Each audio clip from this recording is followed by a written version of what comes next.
सबको ब्लेस करने का। गुरुजी की इतनी ब्लेसिंग्स हैं, इतनी ब्लेसिंग्स हैं कि सुबह से रात, रात से सुबह सुनाते रहो तो भी कम है। एक ऐसा इंसान जिसको कुछ नहीं आता, कुछ नहीं पता, बेवकूफ सी, झल्ली सी, बस जिंदगी के साथ चलती जा रही थी। सारे सत्संग गुरुजी ने जब से जिंदगी में आए हैं मेरी जिंदगी बदल के देख, पलट के रख। इतनी कृपाएं कि पल पल भी उनका शुक्राना करूं, सांस सांस से भी उनका शुक्राना करूं तो कम है।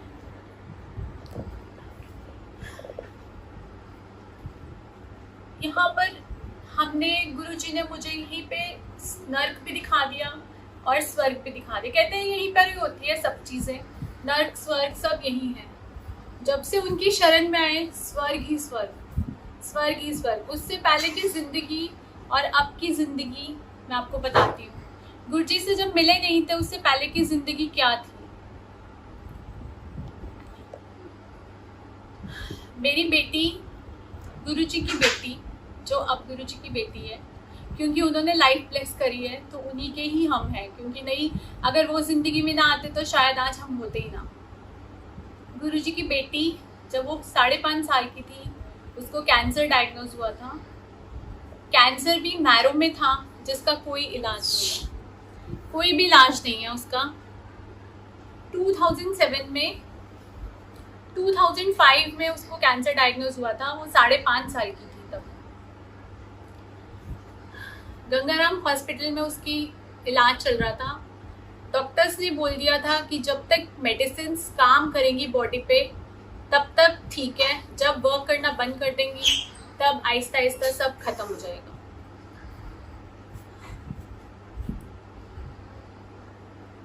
आहिस्ता आहिस्ता चलते रहे गुरुजी की। मतलब उस टाइम पे इतनी तकलीफ थी, इतनी, एक तो मेरे इन लॉज में से कोई भी खड़ा नहीं था साथ देने को, कोई साथ था ही नहीं। बिल्कुल अकेली हो गई थी मैं, बिल्कुल ही अकेली। गुरुजी ने कैंसर, जब हम हॉस्पिटल में एडमिट होती थी, ये एक महीना हॉस्पिटल में ही रहती थी। एक महीना हॉस्पिटल में रहना, मुझे बाहर सूरज देखे हुए भी एक महीना हो जाता था।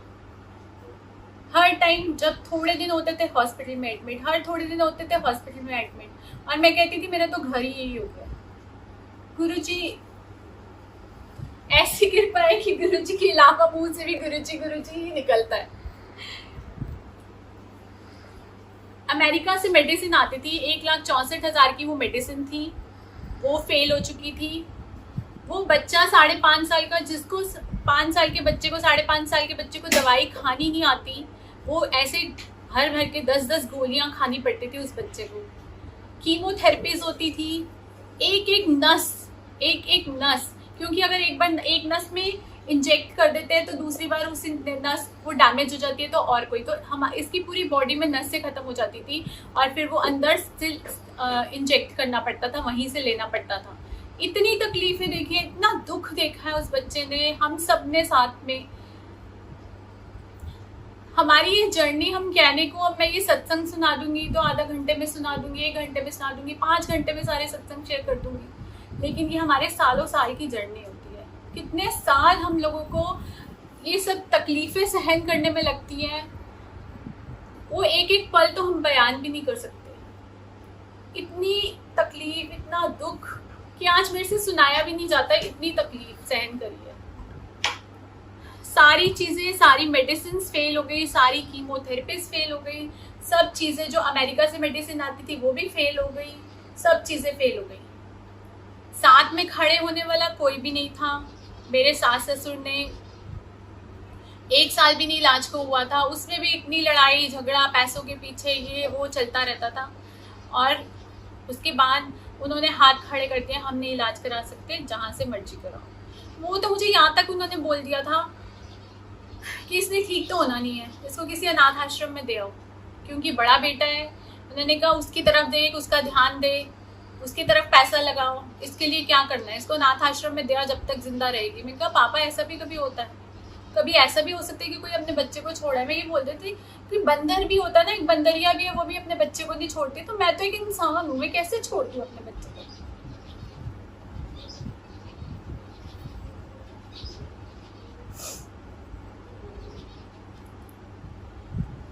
फिर मेरा ब्रदर ले आया मुझे, वो कहता है कि मैं इलाज कराऊंगा मेरे साथ, वो अपने घर पे ले आया। वो भी 1 साल बाद एक्सपायर हो गया। अब देखने वाला कोई भी नहीं था। पति था, वो भी ऐसे खाता पीता, चोरियां करता, सारी गलत आदतें उसमें, सब गलत काम करते थे। जो मम्मी पैसे देती थी इलाज के लिए, दवाई के लिए, उसमें से भी चोरी करके ले जाने, और कभी शराबें पीनी, कभी कुछ गलत काम करने।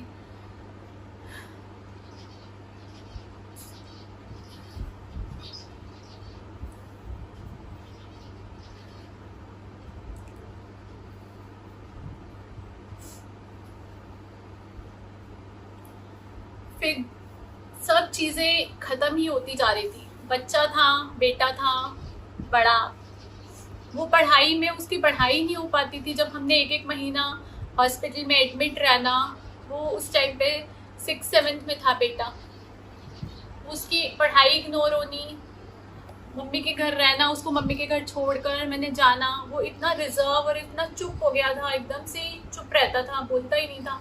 वो भी इतनी सब चीज़ें सह के, देख देख के, सब चीज़ें करके, पढ़ाई में भी बिल्कुल ऐसे ज़ीरो होता जा रहा था। कोई पढ़ाई कराने वाला नहीं था, बस ट्यूशन गया, अपना ट्यूशन से आया, जितनी पढ़ाई हुई, मतलब सब चीज़ें ऐसी चल रही थी। वहाँ से हम घर से आ गए, मेरा भाई भी एक्सपायर हो गया, हमने रेंट पे घर लिया, मम्मी के घर के पास में ही लिया। वो घर भी ऐसा था, 2 कमरों का घर था। 2 कमरों के घर में वो बस हम उसी में रहते थे।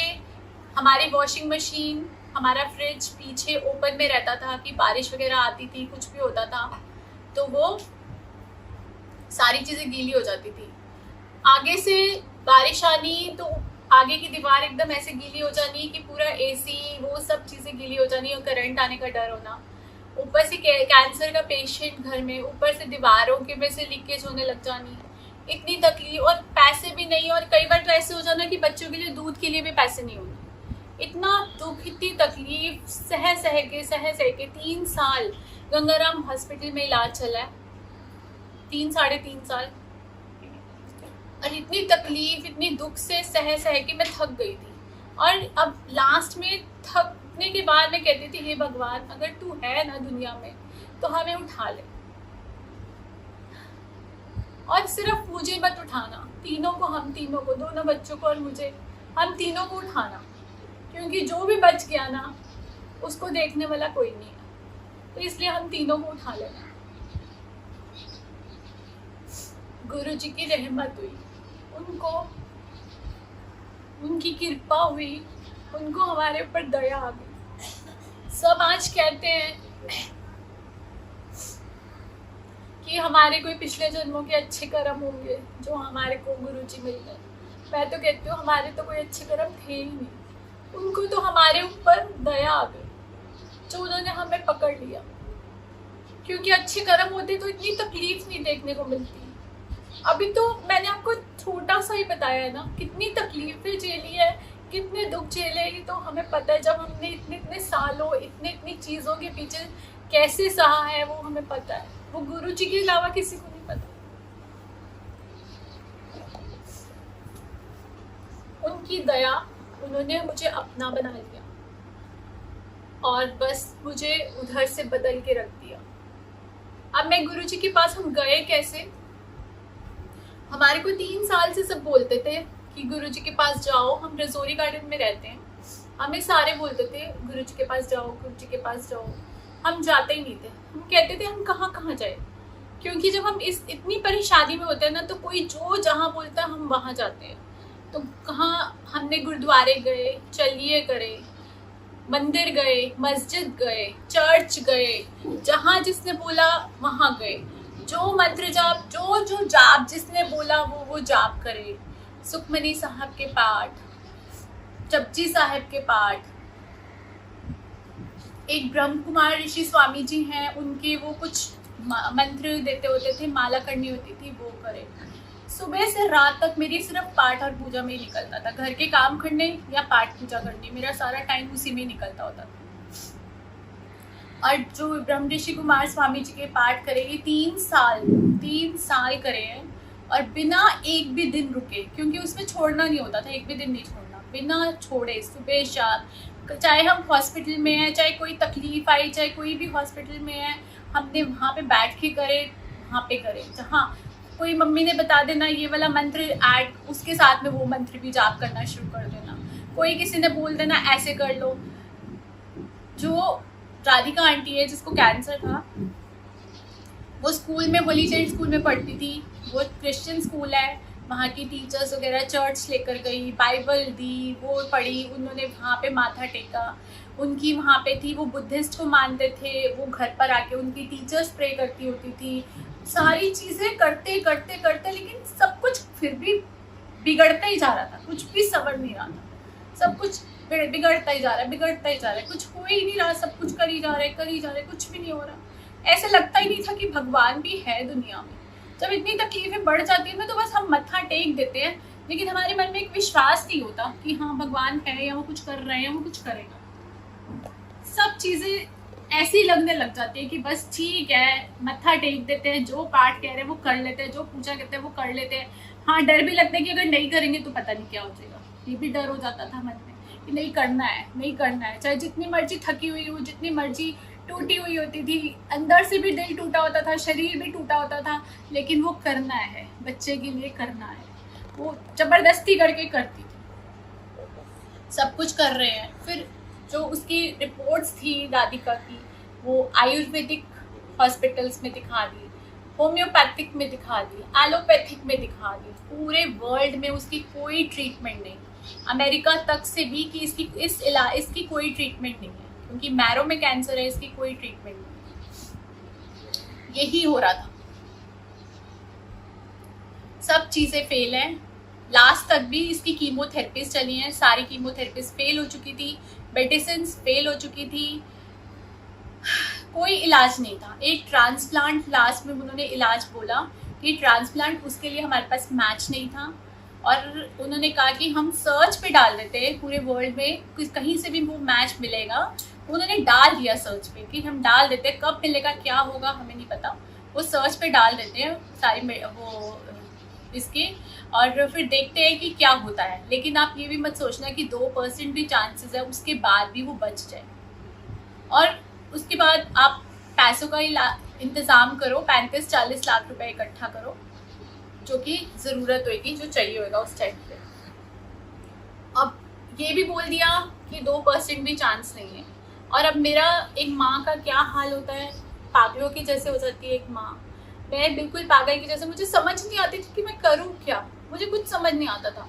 एक तरफ जाके सभी भगवान को मत्था टेक लिया, सब कुछ कर लिया, एक तरफ सबके डॉक्टर से बातें करनी, कभी किसी से पूछना क्या करे, सबसे पूछने की कोशिश करनी, सबके पेरेंट्स को फ़ोन करना, कैंसर वाले बच्चों के पेरेंट, कि आप मेरी जगह होते तो क्या करते, कि बच्चा अगर कैंसर बढ़ता जाएगा तो भी वो जैसे जैसे कैंसर बढ़ेगा उसको तकलीफ होएगी, और वो बहुत मुश्किल है वो भी करना। और अगर हम मेडिसिन करते हैं तो वो जो ट्रांसप्लांट है वो भी बहुत मुश्किल है, वो भी कोई आसान नहीं है। 2% चांस है कि ठीक हो जाएगी, नहीं तो वो बचेगी नहीं, क्योंकि बहुत सेंसिटिव है। कोई कीमोथेरेपी जो आम ब्लॉक्स होते हैं वो भी नहीं ले पाती थी, तो जो छोटे बच्चों को मिलते थे वो ब्लॉक भी वो नहीं ले पाती थी, इतने सेंसिटिव है। सब चीज़ें ख़त्म थी हमारी लाइफ में, कुछ भी नहीं था, कुछ भी नहीं, सारी तरफ से अंधेरा ही अंधेरा था। हस्बैंड की तरफ से अंधेरा, पैसे हमारे पास नहीं, घर हमारे पास नहीं, बच्चा एक कैंसर का पेशेंट, एक बच्चा पढ़ाई में बिल्कुल ज़ीरो होता जा रहा है, सारी तरफ से परेशानियाँ। फिर लास्ट में आके बंदा यही कहेगा ना, हे भगवान यार मुझे उठा ले, अब हम कुछ नहीं कर सकते, हम बस हमें उठा ले, हम थक गए हैं इस जीवन से। लेकिन गुरु जी की इतना शुक्राना, गुरु जी का, कि आज मेरे को एक भी चीज़ मांगने की जरूरत नहीं है, एक भी चीज़। यहाँ पर हमारे को सब बोल रहे थे कि जाओ जाओ जाओ, हम जाते ही नहीं थे कि क्या क्या करें, हर जगह हुआ है, थक गए हम। वहाँ पर भी जाएंगे, वहाँ पर भी कोई कुछ दे देगा, ये जाप कर लो, ये ऐसे कर लो, वैसे कर लो। लेकिन कुछ पता ही नहीं था। वही कि अभी हमारा टाइम नहीं आया था। गुरुजी की टाइमिंग्स बहुत, हर चीज़ टाइम पे होती है, हर चीज़ टाइम। 31 दिसंबर 2011 को गुरुजी ने हमें अपने दरबार पे बुलाया। उससे पहले हमारे को बिमला आंटी और आरती आंटी हैं, उन्होंने गुरुजी से जोड़ा। उनका इतना शुक्राना है क्योंकि ज़रिया गुरुजी बनाते हैं। गुरुजी ने उनको ज़रिया बनाया हमें मिलाने का। बहुत शुक्राना गुरुजी और बहुत शुक्राना आंटी आपका। 31 दिसंबर 2011 से पहले हमारे को वो आए, सब लोग बोल रहे थे कि आप जाओ आप क्यों नहीं जा रहे हो, आप जाओ। तो वही कि दिमाग में चलता ही नहीं। लेकिन फिर मुझे एक जगह पर, एक दिन घर पे बैठी हुई थी मम्मी के घर पे, तो मुझे किसी ने सत्संग गुरुजी का सुनाया। वैसी बातें करते करते गुरुजी की बात हुई, तो उन्होंने सत्संग सुनाया कि उनकी सिस्टर का बेटा है। मेरी चाची जी ने सुनाया कि उनकी सिस्टर का बेटा है, वो बहुत ज़्यादा डिप्रेशन में था, बहुत ज़्यादा डिप्रेशन में, इतना ज़्यादा डिप्रेशन में था कि अपने पापा मम्मी को मार भी देता था और कभी मेट्रो पे चढ़कर छलांग लगाने की मैं मर जाऊंगा मैं, ये बहुत ज़्यादा डिप्रेशन में था। और गुरुजी के दरबार पे जाने से ही वो ठीक हो गया। तो उनको हम जानते भी थे। तो एक मतलब बस यही होता है कि एक स्ट्राइक गुरुजी ने, जहाँ पे उन्होंने मेरे को स्ट्राइक करा, मेरे दिमाग में डाल दिया कि नहीं जाना है, बस एक मेरे मन में ये डाल दिया। उसके बाद में फिक्र ठीक है जब जाएंगे। उसके बाद राधिका की तबीयत इतनी ख़राब होती जा रही थी। बिमला आंटी ने अपने घर पे सत्संग करा। उन्होंने मुझे कहा कि एकता, मंदिर तो जब जाओगे तुम लोग ना घर पे आ जाओ सत्संग पे। राधिका की तबीयत काफ़ी ख़राब थी, मैं उसको ऐसे उठाकर ही लेकर गई थी उनके घर पे ले जाकर हम बैठे सत्संग। गुरुजी का येलो चोला वाला स्वरूप था। मैं बैठी, कुछ इतना मुझे समझ नहीं आया क्योंकि मैं इतनी ज़्यादा टेंशन में थी और इतना मेरा दिमाग ही बंद हो रहा था। लेकिन मुझे गुरुजी की आइज़ ब्लिंक होती थी। लेकिन उसके बाद भी मुझे कुछ ऐसा नहीं लग रहा था कि जैसे कुछ मेरे साथ अलग हुआ है या कुछ हो रहा है। मतलब मैं इतना ज़्यादा उसमें थी और अपना सत्संग सुना। जो सत्संग था, नीचे बैठे हुए थे, राधिका ऐसे लेटी हुई थी, सर मेरा गोदी में रख के, और अपना सत्संग सुन रहे थे। और सत्संग के बाद में उसको लंगर प्रसाद, उससे रोटी वगैरह कैंसर हुए और वो कीमोथेरेपीज वगैरह हुए तो खाया नहीं जाता कितने दिन। तो वो अपना उसको लंगर प्रसाद खिला रहे थे, उसे खाया नहीं जाता। मैं उनको थोड़ा सा खा लिया। उसने थोड़ा सा लंगर प्रसाद, 1-2 बाइट्स छोटी उसको खिलाई, जल प्रसाद खिलाया अपना। उधर आरती आंटी आई हुई थी सत्संग में, वो हमारे को वहीं पर ही मिली थी फर्स्ट टाइम। तो उन्होंने वहाँ पर सत्संग शेयर करे, सत्संग हमने वहाँ पे बैठ के सुने। और सत्संग सुनने के बाद उन्होंने जब राधिका को देखा तो मुझे कहते हैं कि ना इसको ना मैं एक लॉकेट प्रसाद गुरुजी का देती हूँ, तो आप लॉकेट प्रसाद इसको गले में डाल दो। मैंने कहा ठीक है। और कहते हैं उन्होंने मेरे को मैसेज दिया, ये 24 दिसंबर की बात है, आई थिंक मेरा ख्याल है जाता है 23-24 दिसंबर की। और मुझे बोला कि इस साल का मैसेज है कि जो भी 31 दिसंबर को इस साल मंदिर जाएगा पूरा साल ऐश करेगा। तो हमारे को तो 2-3 दिन का भी नहीं पता होता था, तो मुझे तो पूरा साल ऐश करने के लिए गुरुजी ने मैसेज दिया था।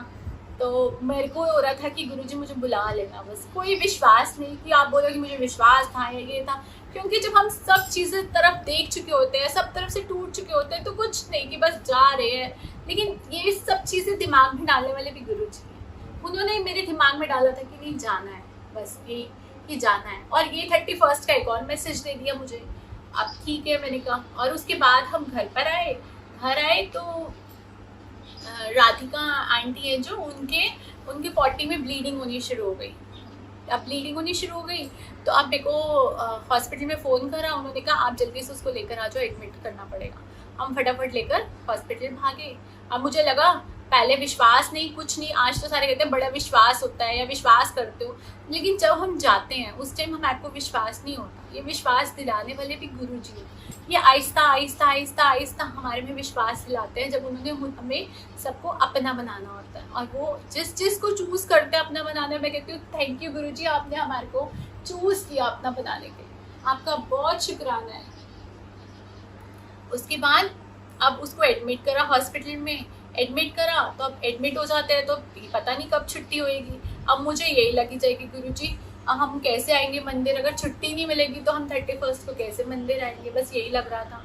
जहाँ तक मेरा ध्यान है, अब ख्याल में मेरे ख्याल है कि हमारे को शायद से 29 दिसंबर को डिस्चार्ज मिल गया या 30 को डिस्चार्ज मिला और 31 को हमने मंदिर आना था। और गुरुजी ने हमारे को 31 दिसंबर 2011 को मंदिर बुलाया। हम मंदिर गए न्यू ईयर पे, और जब वहाँ देख के ऐसा लगा कि बस कहाँ आ गए, कुछ पता नहीं, कुछ दिमाग नहीं, क्योंकि मैं चलता ही नहीं था, दिमाग तो बंद ही हो चुका था ना इन सब चीज़ों से। बस वो जो दिख रहा था सब चीज़ें। गुरुजी के दरबार पे गए, माथा टेक के मैंने कहा गुरुजी सारी दुख तकलीफें सारे कहते मांगना नहीं। मैं कहती हूँ मैं क्या क्या मांगूंगी, मेरे पास तो कुछ भी नहीं है, क्या क्या चीज़ आपसे मांगूंगी। मैंने कहा मैंने तो अपनी सारी पोटली में अपनी सारी दुख तकलीफें रखी और उसको गांठ लगा के आपके पास रख दिया। अब आप जानो इसका क्या करना है, इसको कैसे करना आप जानो। बस वो करके अपना मत्था टेका, लंगर प्रसाद देखा, वहाँ के नज़ारे देखे। मंदिर के नज़ारे तो वैसे ही देखने वाले, ऐसे लगता है स्वर्ग में आ गए। और जब हम इतनी तकलीफ में, इतने टूटे हुए होते हैं, और जब हम वहाँ पे एक कदम रखते हैं और वो जो वाइब्रेशंस हमारे अंदर आती हैं कि ऐसा लगता है कि बस इससे बाहर तो हम कभी जाएं, क्योंकि बाहर आके फिर वही दुख तकलीफ दर्द था, तो लगता ही नहीं था कि बस वहाँ पर। और हमने वहाँ पर अपना लंगर प्रसाद खा के सब गुरुजी की इतनी ब्लेसिंग्स, इतना उन्होंने हमें ब्लेस करा कि वही कह रही हूँ कि आज हमारे पास कुछ भी ऐसा नहीं कि मैं बोलूँ कि मुझे मांगना पड़ेगी, मुझे ये चाहिए। गुरुजी ने अपना बना लिया। आहिस्ता आहिस्ता पता चलता गया सत्संग यहाँ है वहाँ है, जैसे जैसे जहाँ जहाँ हमारे आस पड़ोस में, मतलब थोड़ा थोड़ा गैप पे जहाँ जहाँ गुरुजी बुलाते थे, जहाँ जहाँ उन्होंने हमें बुलाया सत्संग पे, वहाँ पे हम वहाँ सत्संग पे गए, लंगर प्रसाद खिलाया, राधिका आंटी को लंगर प्रसाद खिलाते गए, खाते चले गए। जो कैंसर सारी दवाइयों के बाद, सारी मेडिसिन के बाद, कीमोथेरेपीज के बाद, सब चीज़ों के बाद बढ़ता ही जा रहा था, कम नहीं हो रहा था। और इस पीरियड में डॉक्टर्स ने कहा कि मेडिसिन के साइड इफेक्ट बहुत हो रहे हैं, जो ये खा रही है तो उसको डोजेस कम कर दी, सारी डोजेस हाफ डोजेस कर दी। और मेरे को और डर लगने लगा कि अब ये कैंसर पहले ही इतना बढ़ता जा रहा है, मेडिसिन के साथ में ही बढ़ रहा है, तो अब क्या होगा। लेकिन गुरुजी की अपना जा रहे हैं, और कोई विश्वास कहे कि विश्वास था, विश्वास नहीं, बस गुरुजी भेज रहे थे और हम जा रहे थे, अपना प्रसाद खा रहे थे। दिमाग चलता नहीं था, जो जैसा कहता था वैसे कि ठीक है चलते जा रहे थे। अपना सारे प्रसाद खा के 1 महीने बाद 31 दिसंबर को हम गए थे। 30 जनवरी को इसका फिर से टेस्ट होना था, जो इसकी रिपोर्ट 0.5% कैंसर की आई, जो कि बढ़ता जा रहा था। वो कैंसर की रिपोर्ट 1 महीने में 0.5% गुरुजी की कृपा से। शुक्राना गुरुजी, आपका लाखों बारी करोड़ों बारी शुक्राना। उस रिपोर्ट से पहले 15 दिन पहले मुझे पता होता था ना टेस्ट होना, मेरे रोटी खानी बंद हो जाती थी, इतनी घबराहट होती थी।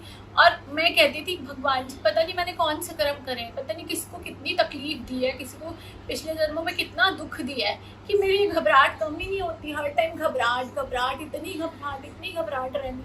और वो टेस्ट से पहले और टेस्ट में रिपोर्ट आने के बाद तक, मुझे जब तक रिपोर्ट मेरे हाथ में नहीं आती थी तब तक मेरी घबराहट ही नहीं खत्म होती थी, इतनी घबराहट होती। और गुरुजी का शुक्राना, गुरुजी आपने इतना ब्लेस करा हमारे को, इतना ब्लेस करा। एक और वो बताती हूँ मैं, बीच में हम एक बार सत्संग पे गए, छोटे छोटे सत्संग तो बीच में गुरुजी कराते रहते थे। अब एक सत्संग में गए, वो कोई पार्क में हुआ था सत्संग, तो वहाँ पे सत्संग के बाद में हमारे को जैसे फ्लावर्स डिस्ट्रीब्यूट करते हैं, फ्लावर्स लेने, तो हम आज्ञा लेने गए। तो फ्लावर्स बहुत सुंदर पड़े होते हैं गुरुजी के दरबार में, तो वैसे इतने सुंदर फ्लावर्स ये वो, तो वो सबको एक एक फ्लावर दे रहे थे, जिसको जो दे दिया। तो अभी हम जाना स्टार्ट ही हुए थे, तो जैसे ही हमने गए तो एक आंटी ने मुझे फ्लावर दिया, तो वो ठीक था। मैंने कहा आंटी वो वाला फ्लावर नहीं मिलेगा, तो आंटी ने मुझे बोला कि आंटी आपको गुरुजी ने ये ब्लेस करके दिया, क्या पता आपको इसके अंदर इतनी ब्लेसिंग्स हो जो इस फ्लावर में ना हो, आपको गुरुजी ने ये वाली ब्लेसिंग्स देनी है जो उस फ्लावर में नहीं थी। मैं कहा हाँ जी आंटी, थैंक यू आंटी। तो गुरुजी ने मेरे को एक मैसेज दिया कि जो भी मैं देता हूँ उसकी सुंदरता मत देखो, वो तुम्हारे लिए कितना ब्लेस्ड है, तुम उस चीज को देखो। तो गुरुजी हमारे को साथ साथ अपनी जर्नी में समझाते भी जाते हैं कि जो मैं कर रहा हूँ वो तुम्हारे लिए अच्छा है। आहिस्ता आहिस्ता आहिस्ता आहिस्ता गुरुजी बहुत हर चीज पे हमारे काम करते हैं, हमारे मन के ऊपर, हमारे तन के ऊपर, हमारी सोच के ऊपर, हर चीज पे हमारी जर्नी चलती है साथ साथ में। तो गुरुजी ने वो हमारे मेरे को एक मैसेज दिया और मुझे समझाया, थैंक यू गुरुजी। उसके बाद में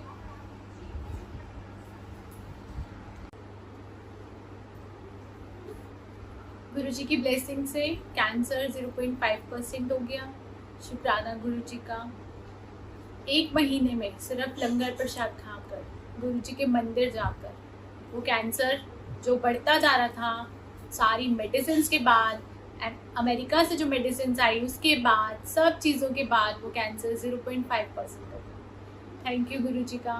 थोड़ी सांस में सांस आने लगी, थोड़ा विश्वास बढ़ने लगा। एवरी 3 मंथ्स बाद ये टेस्ट होते होते थे। जनवरी में हुआ, उसके बाद मार्च अप्रैल में होना था। पता नहीं क्या हुआ, टेस्ट करवाने गई। ये टेस्ट जो रेगुलर 3 साल से हो रहे थे, मैं वो टेस्ट करवाने गई हूँ, वो टेस्ट ही मैं गलत करवाई। उसमें कुछ आया नहीं, उसमें यही आया कि जो मैं करवाना था उसकी जगह दूसरा वाला करवा दिया था, वो कैंसर का ही था, उसमें कुछ नहीं आया, सब नेगेटिव। ठीक है, चलो जी। अब डॉक्टर ने कहा, क्योंकि ये वाला टेस्ट 6000 रुपीज़ का होता था, तो उन्होंने कहा कोई बात नहीं, अभी आगे चलने दो ऐसे ही, ठीक है, जैसे चल रहा है इसको चलने दो, ठीक है। अब आगे हम चलते गए। एक पीरियड ऐसा आया अक्टूबर की बात है, सितंबर की बात है, ये सितंबर से अक्टूबर के बीच मंथ्स की बात है 2012 की। तो राधिका को जब भी ये मेडिसिन खाती थी, इसको ना फीवर हो जाता था। फीवर होते ही इनको फटाफट से एडमिट करना पड़ता हॉस्पिटल में। तो इसको फटाफट से हॉस्पिटल में एडमिट किया, एडमिट करा, डॉक्टर से मेडिसिन वगैरह दी। तो उस पीरियड में क्या होता था, जो कैंसर की मेडिसिन होती थी उसको बंद कर देते थे। तो कैंसर की मेडिसिन को उन्होंने बंद कर दिया, 15 डेज़ के लिए, 20 डेज़ के लिए बंद कर दिया। उसके बाद फिर जब खाना शुरू करा, 4-5-6 दिन बाद फिर इसको फीवर हो गया, फिर वही हुआ, फिर खाने लगे, फीवर हुआ, फिर हॉस्पिटल में एडमिट करा गंगाराम में। उन्होंने फिर इसको ऐसे ही करा, 15-20 दिन, 2-3 दिन में ठीक हुई, 15-20 दिन के लिए मेडिसिन बंद करी, उसके बाद 4-5 दिन बाद फिर मेडिसिन स्टार्ट करी, फिर थर्ड टाइम फीवर हो गया। अब ये काफ़ी टाइम, 1.5-2 महीने ये मेडिसिन जो कैंसर वाली थी वो बंद रही। अब डॉक्टर ने मुझे थर्ड टाइम जब हम एडमिट हुए तो डॉक्टर ने मुझे बोला कि ना इसको अब जल्दी से कल छुट्टी नहीं होएगी, कल परसों अभी इसको एडमिट करना पड़ेगा, सारे टेस्ट करके देखते हैं कि मेडिसिन क्यों नहीं खा पा रही है कैंसर वाली, तो क्योंकि ये बहुत इंपॉर्टेंट मेडिसिन है। तो मुझे तो ये होता था कि अब थोड़ा गुरुजी के ऊपर हो गया था कि नहीं, जो गुरुजी कर रहे हैं अच्छा कर रहे हैं क्योंकि बीच में आपको और सत्संग में अलग अलग सुनाऊंगी ये एक राधिका से लिंक, और जो गुरुजी बीच बीच में मेरे साथ करते रहते थे उसके कारण स्टेप बाय स्टेप ऊपर चढ़वाते रहते थे और हमारा विश्वास पक्का करते जाते थे। अब हम वहाँ उस टाइम पे गए तो मैंने कहा ठीक है, डॉक्टर को बोल दिया ठीक है। तो उस टाइम पे ना मंदिर से गुरुजी ने लंगर प्रसाद गंगाराम हॉस्पिटल में 2 दिन भेजा राधिका के लिए, राधिका आंटी के लिए। तो वहाँ पर वो खा रही थी प्रसाद। तो अब रात हुई, डॉक्टर से जब बोला कि अभी जल्दी छुट्टी नहीं होएगी, उनको होता था कि पैसे नहीं है तो अपना पैसे का इंतजाम कर लेंगे, सब कुछ कर लेंगे। मैंने कहा ठीक है, डॉक्टर को बोल दिया। अब रात को राधिका वेट कर रही, 10:30 के करीब बज गए होंगे, रात को वेट कर रही राधिका कि ना लंगर प्रसाद नहीं आया, क्योंकि ये हॉस्पिटल का खाना खाती नहीं थी, इसको अच्छा नहीं लगता था कि, और लंगर प्रसाद की वेट कर रही थी कि लंगर प्रसाद नहीं आया। मैंने राधिका को बोली, मैं कहा खा ले यही वाला खाना जो है वो खा लो बेटा, कि पता नहीं कब आएगा नहीं आएगा, कोई इधर को आता होएगा तो कोई संगत यहाँ पर गुरुजी भेजेंगे किसी संगत के हाथ में प्रसाद, अगर इधर को कोई ऑन द वे होएगा उनका गंगाराम की तरफ से, तो हम यही सोच रहे। तो ऐसे ही ना ये चावल के दाने ऐसे उठा के खा रही थी बेतुके मन से, बस ऐसे खाई जा रही है। और वो खा रही थी और खाते खाते एक स्वीपर आए जो लास्ट 3 ईयर्स से मैंने उनको कभी वहाँ पर नहीं देखा था। गंजे से थे, साइडों में थोड़े थोड़े बाल थे, गंजे से थे। आकर इसको बोलते हैं आप खाना खा रहे हो? क्यों? इसकी ना बीच में हियरिंग लॉस हो गया था, कीमोस की वजह से हियरिंग लॉस हो गया था और इसको सुनाई भी नहीं देता था। दोनों कान में बहुत ज़्यादा इन्फेक्शन हो गया था जिसके कारण इसको सुनाई नहीं देता था। तो इसको समझ नहीं आई कि उन्होंने क्या बोला, लेकिन इसने गर्दन हिला दी ऐसे करके। तो फिर वो बाहर गए, झाड़ू मारते मारते बाहर गए और फिर आए, आकर इसको बोलते हैं अब जल्दी से ठीक होकर यहाँ से जाओ और फिर कभी नहीं आना, ऐसा बोला इनको हैं। और फिर आए, पोछा लगाते लगाते आए और फिर मुझे कहते हैं तुम्हारे को किसी चीज़ की भी ज़रूरत होगी ना मुझे बोलना। तो ठीक है, उस टाइम तो हमारे को कुछ समझ ही नहीं आती है और मैंने कर दिया ठीक है। और वहाँ के कोई भी स्वीपर हो, कोई भी कुछ भी हो, वहाँ पर आप किसी को कुछ भी कह दो ना पैसे लेके कि भैया बाहर से कुछ ला दो सामान, तो वो नहीं लेकर आते। वो कहते हैं ऑन ड्यूटी है, हमारे कार्ड बने हुए, हम बाहर नहीं जा सकते। उन्होंने मुझे ऐसा बोला। मैंने कहा ठीक है।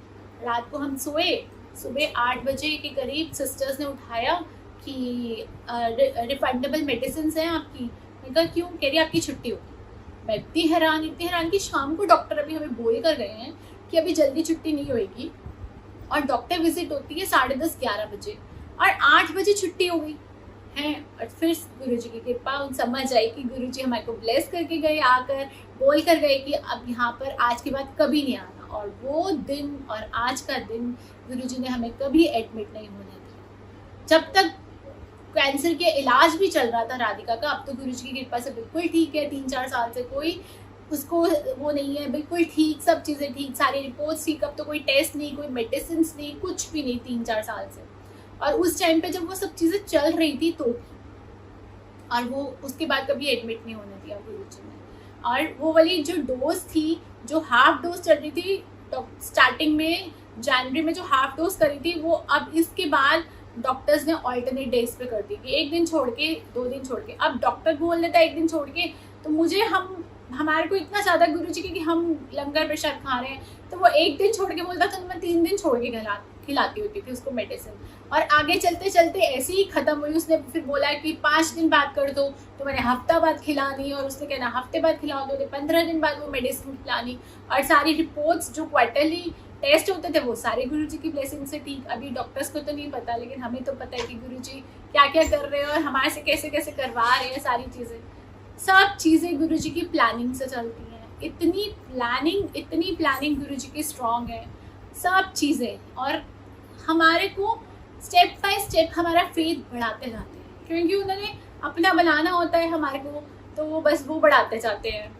उनकी इतनी ब्लेसिंग्स, और जैसे एक उनसे प्यार सा हो जाता है, क्योंकि जहाँ से हमें प्यार मिलता है हम अट्रैक्ट उसी की तरफ होते हैं जहाँ से हमें प्यार मिलता है। जो हमें प्यार देता है, चाहे वो इंसान हो चाहे वो भगवान हो, हम लोग प्यार के भूखे हैं। हमें लगता है कि वो हमें प्यार दे रहे हैं तो हम उसकी तरफ खिंचते जाते हैं। तो गुरुजी ने भी यही करा, वो हमारे को ऐसे, और हम भूखे भी प्यार के थे, सिर्फ एक प्यार के, इतना भूख थे प्यार के, क्योंकि प्यार मिला ही नहीं था कभी। शादी के बाद से कभी प्यार मिला ही नहीं था, तो वो एक मेरे अंदर भूख थी सिर्फ प्यार की। और वो गुरुजी मुझे प्यार ऐसे देते देते अपनी तरफ अट्रैक्ट करते ही चले गए। इतनी ब्लेसिंग्स गुरुजी की। और आहिस्ता आहिस्ता करके गुरुजी ने राधिका के 3 महीने बाद 6 महीने बाद टेस्ट होने लगे। फिर ऐसे आहिस्ता आहिस्ता करके सब चीज़ें ठीक करते हुए, बिल्कुल नेगेटिव रिपोर्ट्स, 2-3 साल टेस्ट हुए, बिल्कुल नेगेटिव रिपोर्ट्स। डॉक्टर्स जो इसके थे, गंगाराम से उसको शिफ्ट करा दिया हुडा सिटी सेंटर 40s में। फिर वहाँ चले गए। पहले यहाँ पर हमारे को मंथली जाना पड़ता था, वहाँ पे उन्होंने क्वार्टरली बुलाना शुरू कर दिया। फिर वहाँ पे क्वार्टरली टेस्ट होते थे, वो जाकर ऐसे आहिस्ता सब कुछ गुरुजी ने ठीक कर दिया। अब सारी चीज़ें ठीक हो गई। अब डॉक्टर्स को भी पता था गुरुजी के जाते हैं, लेकिन वो लोग इतना फेथ नहीं करते, लेकिन ठीक है, वो बोल देते थे कि हाँ ठीक है गुरुजी कर रहे हैं, सब हैं। और एक पीरियड था, सब कुछ ये सब चीज़ें ठीक कर रही है, सब प्लानिंग, सब चीज़ें ठीक चल रही थी। अब गुरुजी की एक, आपने जेठा अंकल का भी सत्संग सुना होगा कि उनके बेटे को कैंसर था। तो जिनके कैंसर्स होते हैं उनके बेबीज़ नहीं हो सकते गुरुजी।